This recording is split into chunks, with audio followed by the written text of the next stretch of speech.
decided to look into supporting the nonprofits in our community in the Bay Area. And I'll go into detail on what I mean by that. The name of the organization is IT. I like to think we have an I for technology, an I for the mission of the organization, an I for the community. So this is how it began. This is me in kindergarten. I couldn't cook food, so I mean I had to bring something. I'm an Oakland native. I've always had a passion for technology. I went to university in San Francisco State. I also got certifications from the IT industry, Cisco and CompTIA, and right now I'm with all of you guys getting my MBA at California State East Bay. I got my first job at the YMCA, not this YMCA. Why? The YMCA of the Central Bay Area is the YMCA organization in Berkeley. I got my start there. I worked there for about 5 years, and then I went on to St. Anthony's Foundation in San Francisco. And I've had a lot of experience working with nonprofits, and through my opportunities to work with St. Anthony and the YMCA of the Central Bay Area, I had the opportunities to indirectly work with a couple of other nonprofits in the Bay Area. The top ones are health related in the city of San Francisco-based community clinics. A Better Way and Glide in San Francisco. Doing various projects like infrastructure planning, voice over IP solution, we read about that in our IT class. With St. Anthony's, this is where I lost my place. With St. Anthony's, I learned that I had an opportunity to give back. I really enjoyed working there. I really enjoyed the people. I got to see a different side of the community that I hadn't seen before. So where did I go with that? I decided to start a consulting for Bay Area nonprofits.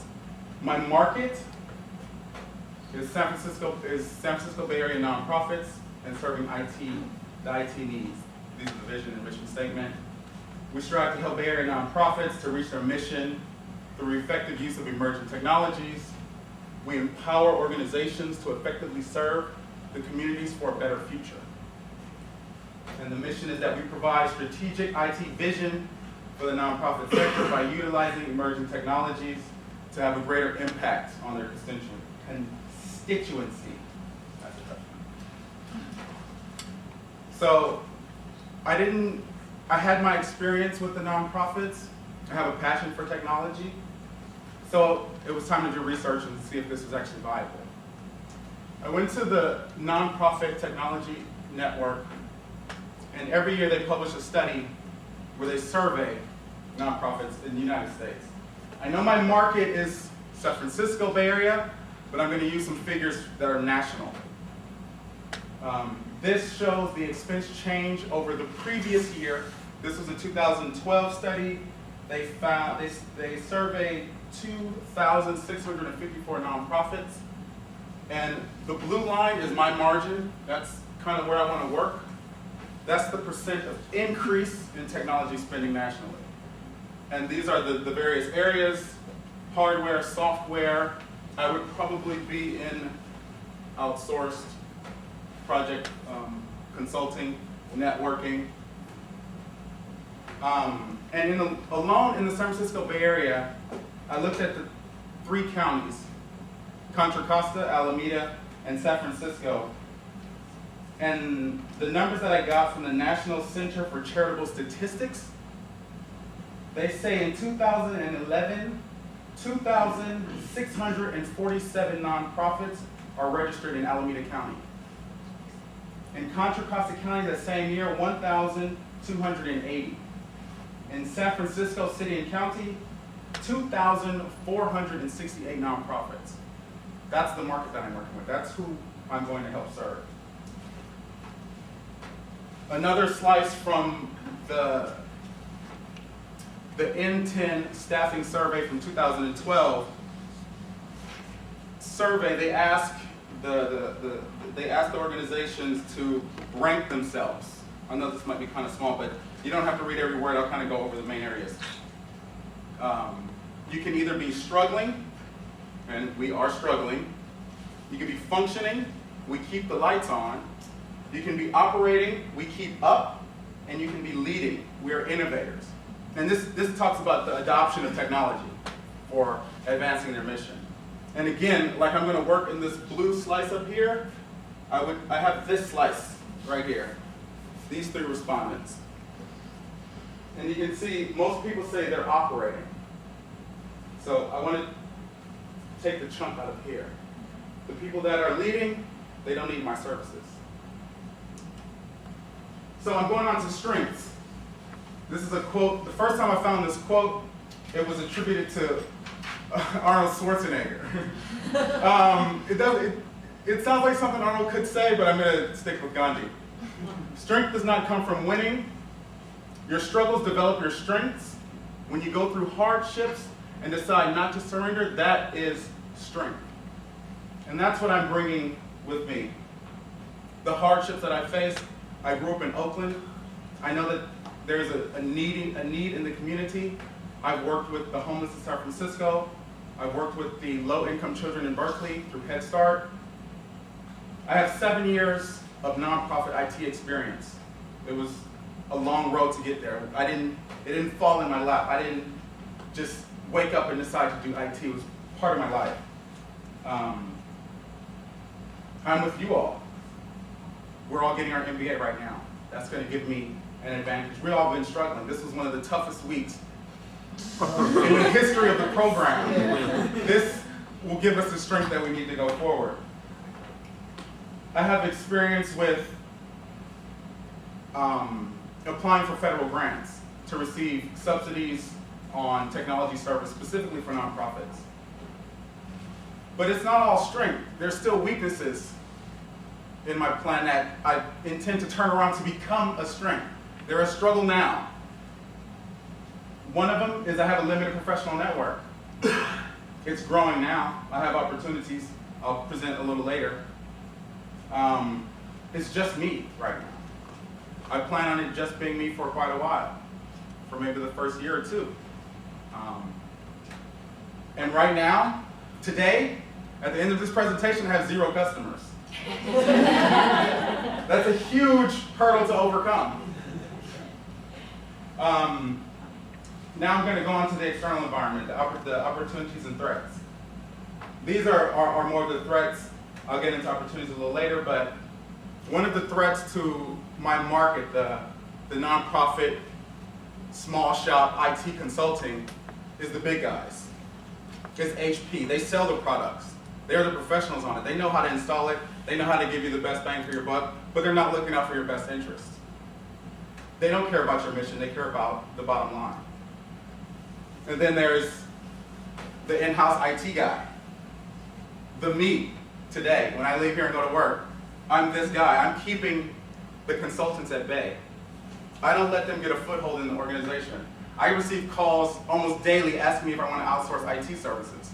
And you're calling me, you're calling the IT guy to outsource. I'm saying no. No thank you. We're good. Keep looking. The other big threat is how quickly technology is changing. It's going to be really, really hard to keep on top of that. Everything is changing. This right here is, they call it the window phone. It's a mock-up. It's a Google image. It's fake. It's not real. But that's just an example of where things are going. And if I say I'm going to be the Apple iPhone 5 expert, when iPhone 6 comes out, I'm going to be out of money. I'm going to be out of customers. But there are some opportunities. And these all may look scary, but from an IT perspective, these are opportunities. And I'm using Target as an example. We all know they're for profit, but the credit card breach is real. It can affect nonprofits too. Nonprofits rely heavily on donations, and I'll get into some other ways to donate that I could help mitigate their exposure. This was a survey done by the National Center for Charities, the National Center for Charitable Statistics. They did a study on the growth of the business in the United States from 2000 to 2010. And they found at the end of a recession, right, we're going into 2010, the nonprofits had the highest growth. So what that indicates to me is that the nonprofits are growing. That's a huge opportunity. We looked at the other National Center for Charitable Statistics numbers earlier about the size of the nonprofit. I mean, there's at least 5,000 nonprofits operating in the Bay Area, within 3 counties, not the 9 Bay Area counties, but just the main 3, in 2011 alone. The other opportunity for me is social media. I love to say social media and I hate it. Because what does it really mean, right? What do we do with social media? For nonprofits, social media is a way to get more exposure, right? It's a way to bring people in, to make people aware of their cause, to let them know the communities that they're serving, right? There's also a way to improve donations, improve in-kind giving. Now we're going on to the SWOT, or the 5 forces. That was the SWOT. These are my opportunities. This is the bargaining power of buyers. And the reason I have a picture of a cloud here, it goes back to the other opportunities, is that as technologies emerge and nonprofits are able to take advantage of those, they'll need IT services. They can't rely, it's costly to rely on the IT department to be aware of all of these new technologies, to be able to manage all of these technologies. It's costly. So what we would do is give them an edge. We would give them that specialization that they need, but can't afford to keep full time. Once their cloud project is done with moving their database online, they don't need a cloud expert anymore. They don't need a full-time person there 180 days a year collecting benefits and a salary and paying taxes with this skill that they don't need anymore. And that's what gave me the idea for the business, was that, and I mentioned this to someone the other day, my nonprofit pays me too much. And they said, a nonprofit pays too much? I've never heard that before. I said, they don't need me there every day of the year giving them a strategic vision. They need a portion of the services that I can provide for just a fraction of the year, or just the duration of a project. They don't need me every day. It's a waste of resources.